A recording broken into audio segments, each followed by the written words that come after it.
Po besoj që krejt e keni pa videon që ka trazu rritin. Krisja e grushtit është bërë e zakonshme tek ne.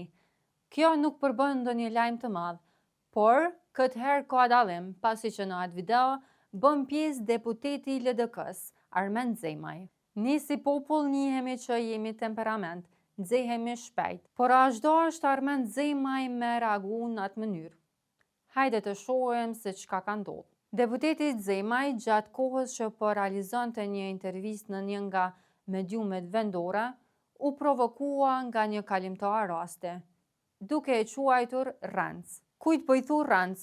Tren gruaja jote e nana jote, i u kthy deputeti.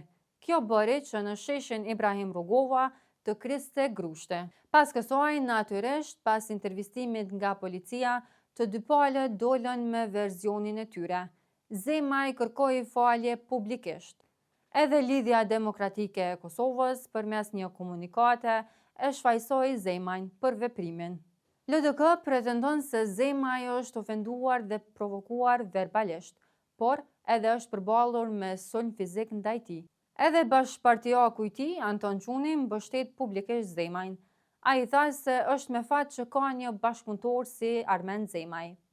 Me urtësi dhe paqe ai menaxhon situatat më sfiduese.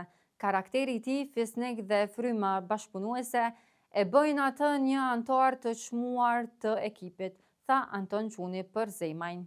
Ndërkohë, analisti ka solli reagimin e Zemajt e quan të papranueshëm dhe fjalinë e përdorur ndaj qytetarit, tren gruaja jote e nana jote, e sheh si shembull të patriarkalizmit. Sipas Kasollit, pikërisht këtu tregohet mendësia patriarkale që ende dominoi në komunikimet publike. Krejt në fund, çka na tregoi kjo ngjarje?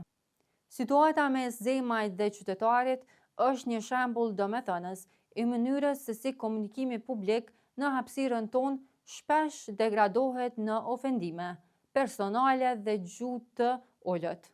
Reagimi i Zemajt tren gruaja jote e nana jote nuk është thjesht një shpërthim nervoze, por është një shenjë e thellë e një mentaliteti patriarkal. Ky lloj diskursi tregon mungesë respekti dhe mungesë vetëdijeje për rolin që duhet të ketë një person publik në një shoqëri demokratike.